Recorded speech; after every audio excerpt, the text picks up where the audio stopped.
Hey guys, Tekking101 here. Okay, so I just got finished filming the Tekking101 Gangnam Style parody. It was great. You know, I hired all the backup dancers, I rented a horse stall, we had the explosions, just great fun. So, you know, if nothing big happens in today's Bleach chapter, I would be more than happy to share that with you. So, let me just check really quickly on my manga app here, and, oh my, Bleach chapter 512 it is.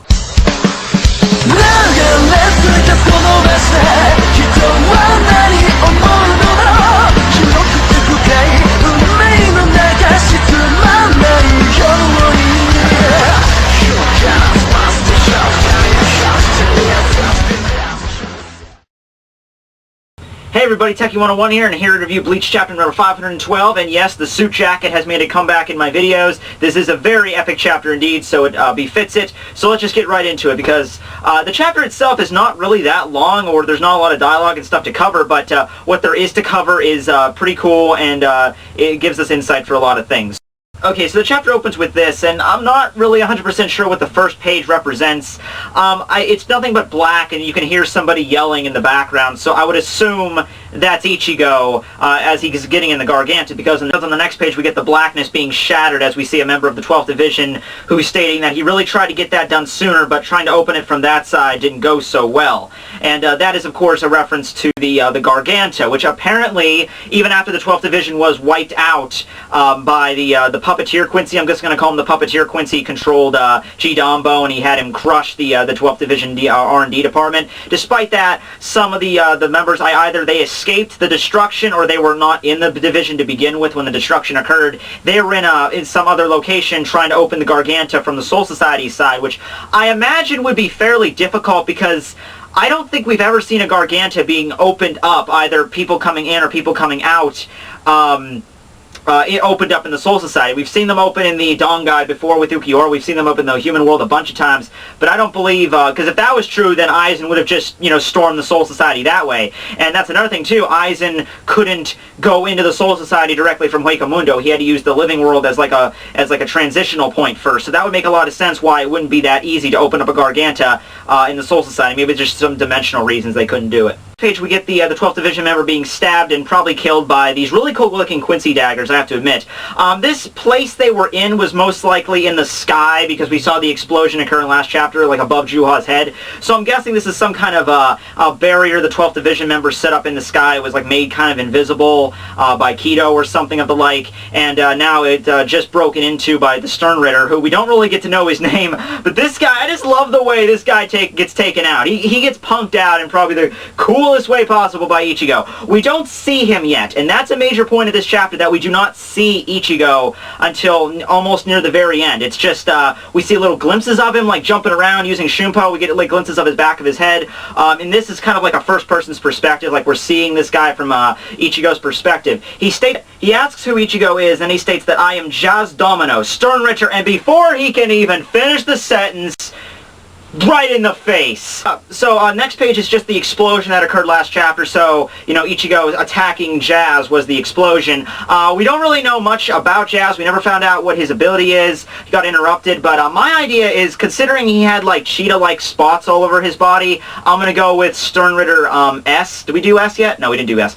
S for speed or something like or A for acceleration maybe, because there's just like the cheetah spots, and his dagger theme would go with that, you know, throwing daggers, you know, fast speed. But that just even is more cool when you think that Ichigo took out a Stern Ritter that specializes in speed, when because Ichigo is, you know, highly revered for his own speed. So it might not be Stern Ritter S for speed, but that's just my idea, just going with his motives. I don't think we're ever going to find out. I don't think it's really important. He's most likely dead at this point. So next page is the awesome title page of the chapter, Bleach 512, and we get 9 separate panels all over the Seirei. One thing that I have to mention right now is we finally get to see Unohana. I'm fairly certain it's Unohana. Her face looks a little bit different, but the braids are kind of a giveaway. But she's looking, if it is Unohana, she's looking more pissed than Unohana has ever seen in this show. We've seen Unohana get kind of like fake angry, where, you know, she'll be like, yeah, I think you need to go do that. Yeah, well, I don't want to. yeah, you need to go do that. And then she'll give that creepy face where everyone's terrified. This panel, she legitly looks mad or pissed. And she also is exhibiting some kind of like battle damage over her eye. That's why I thought maybe it was Shunsui first, but no, it's not Shunsui. The hair doesn't match up. It's most likely Unohana. I'm just not used to seeing her like that. Which is good that she's finally doing something, because last time we saw her, she was like having a tea party in the barracks with Asane. What was up with that?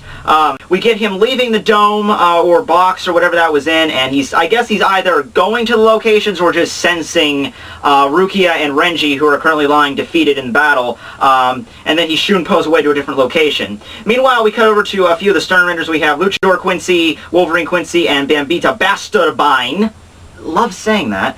And finally we cut over to Byakuya, and here's where everybody's gonna start saying comments. Okay, fine, I'm a big man, I will admit this. I was wrong, Byakuya's still alive. For now.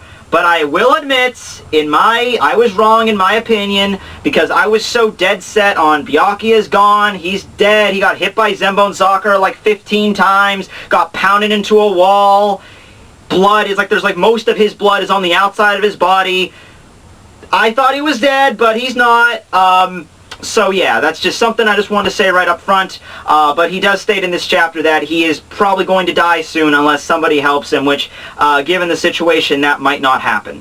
And Byakuya's first question is, Rukia and Renji still alive? Ichigo replies, for some reason he says they're fine, even though we clearly saw they're not fine. Maybe he just figured, you know, it's war. The Stern Raiders are taking out most of the Soul Society. It's either, you know, you're fine or you're dead.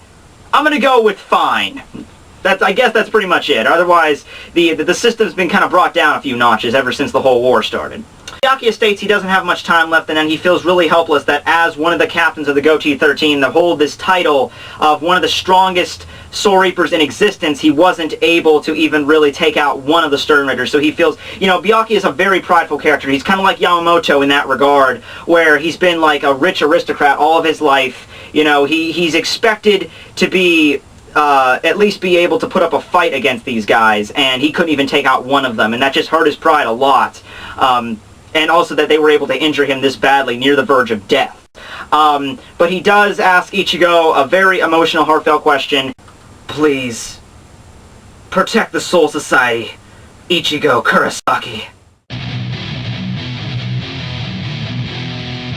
Most epic face Ichigo has ever given, ever. This is something that just struck me, just awestruck me. It was just so good because Kubo did this in such a cool way. I was expecting, and I'm pretty sure we all were, that the reason Kubo didn't show off Ichigo's face for the majority of this chapter was because Ichigo went hollow. That's what I was thinking. I was thinking he was going to look like this, or he was going to go full hollow like this, and like his new Shinigami slash Fullbring slash new Bankai hollow abilities. But that's not why Kubo did it. The real reason Kubo did it was because Ichigo is pure anger. He's pure rage right now after what's happened. And it's easy to believe that ever since he arrived in the Soul Society and took out Jazz, that was the expression on his face. His expression has not changed at all ever since he arrived in the Soul Society. He's been looking that pissed ever since the beginning. Cut over back to Hashvold and Juha, who realize it is Ichigo Kurosaki that has arrived in the Soul Society. Hashvold asks if he should go eliminate him, but Juha stands by their idea like, no, they're leaving, they're sticking to the plan. Once again, I stated multiple times, Juha planned for these contingencies. He planned for Ichigo showing up. He planned for the Zero Squad showing up. He's not going to screw off the plan right now and just by fighting one guy, Ichigo Kurosaki, who Juha probably has to understand at this point that Ichigo couldn't take out the entire Stern Raiders by himself. He's a threat. Certainly he's a threat. No more of a threat than Kenpachi or Yamamoto were, but it's just it's not an idea of power, it's an idea of numbers. Like, there's just way more Stern Raiders than they are, considering all the Stern Raiders are probably captain class, or if not higher. Ichigo can't take all of them out. But before Juha and Hashvold can leave, Ichigo's sword comes crashing to the ground. Your Majesty, I think I just peed my... Yeah, I know. I did it too again. This is not a good day. So, probably one of the coolest scenes is Ichigo sees Juha and Hashfold ready to leave, and you can just see Ichigo in the sky just being like, oh no, the fuck you don't, and just throws Tensa Zangetsu, lands right in front of them, instantaneously, not even like a second to spare, appears right there holding his sword, pulls it out of the ground, and shit is about to get real. You know it is. He gives, once again, the most angered expression on his face. His Bankai's in tatters when he was trying to break out of the jail, and that's the way the chapter ends right there. Like I said, not a lot of stuff happens, but if nothing else, it just says a lot about Byakuya's character and Ichigo's. And just to discuss really quick about how Ichigo got out of the cage or Kurji's jail cell, because a lot of people were, you know, they expected like one chapter to tie all this stuff together, like figure out who killed Kurji, figure out how Ichigo got out of that cell, figure out how Ichigo got in the Soul Society. We only figured out one in this chapter, how Ichigo opened the Garganta on the Soul Society side. We never figured out, I mean, how the 12th Division got to Ichigo. We never found out how he got out of Kurji's cell, or anything with Unohana or the mysterious Blade Man. And, you know, there was a lot of hype going up to this chapter because it took 3 months to get to this point. You know, I was expecting something like this.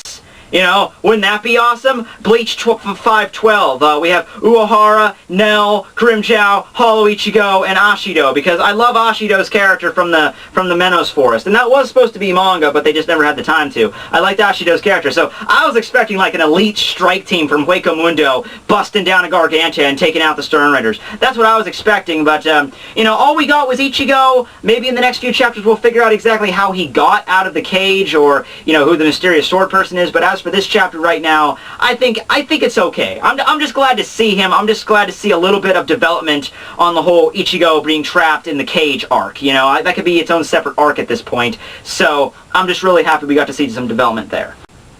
So let's just get into the comparison right now I wanted to do. Because when Ichigo's ever about to fight the main antagonist of the arc, we had Byakuya in the Soul Society, Aizen in the Fake Karakura Town, there was always some specific expression on his face. When he showed up at the Sokyoku to save Rukia after he mastered Bankai, when he was in the Tentoken, he was flying, you know, stopped the Sokyoku with his Shikai, he had this expression on his face when he saw Rukia, this smile on his face that just, it represented, if nothing else, accomplishment. Accomplishment that he finally achieved Bankai, accomplishment that he's made it so far, and he's finally ready to take on the guy that bested him once before, which is Byakuya. That was the sense on his face when I first read that he showed up at the Sokyoku. And then we got when he was fighting against Aizen in Fake Karakura Town arc, when he showed up with his new Bankai after achieving the final Getsuga Tensho. The expression on his face there was very stern, very calm. It represented confidence. It represented confidence of himself, because Gin even mentioned that he didn't have a lot of confidence, that he wasn't in his eyes, but after he achieved Final Getsuga, after he knew how strong his potential was, he realized there's confidence on his face, dominance too, just like there's nothing Aizen can do to me now. I'm taking this guy out, I'm ending it right here. This is just pure rage. This is just, he literally had to sit in a jail cell for God knows how long, listening to his friends die. He is beyond anger right now. This is a transcendent. So, this is not going to be the same Ichigo fighting that we know that's going to be, you know, he's not going to bother, you know, asking questions. He's not going to bother talking. He doesn't have one single line of dialogue in this entire chapter. He's just going to start off fighting Juha. There's nothing that can stand in his way. That being said, is he a threat to Juha? I would say yes before he stole his Bankai. Before he stole Yamamoto's Bankai, I would say yes. Also, the issue with Ichigo's Bankai. Could they be able to steal that? If we go to the idea that they only can steal one Bankai per medallion, then Juha couldn't. But then again, Juha could have another medallion. Hashfold is there. Could Ichigo's Bankai be stolen? I'm not sure. Because it's just a thing where we think that the upper hand is going to be in one of these guys. We thought Yamamoto was going to have the upper hand, but then he goes Bankai, and we're all thinking like, well, it's going to get stolen, and it did. With Ichigo's, you think it's going to get stolen? I want to say no, just for the sake of, you know, the momentum of this chapter was really heavy, was really good, was really dramatic, and if his Bankai just gets stolen in the next chapter, that would be ruining it. That would ruin the entire momentum of this chapter that it carried, because with little dialogue, with no dialogue on Ichigo's part, I really felt it. I really felt just emotionally inclined here. So I don't think his Bankai is going to get stolen in the next chapter. As for Juha using Yamamoto's Bankai, Juha is very smart. He would want to finish this. He would want to finish Ichigo off as quickly as possible to continue on with his plans. So it would make sense for him just to go, you know, summon the freaking Zanko no Tachi north to have Ichigo fight Yamamoto and all the guys that have fell before him. If Byakuya dies, have Zanko no Tachi south. He'd be able to summon Byakuya, and Byakuya would have to fight Ichigo as an undead zombie. Granted, that would be epic. That would be like beyond epic, but it would just make sense for Juha to do that right off the bat, and it might be kind of difficult. It would be a difficult fight for Ichigo if no one comes to help him. Anyway, that's Bleach Chapter 512. So yeah, thanks to everybody watching my video. Tekking101 signing out.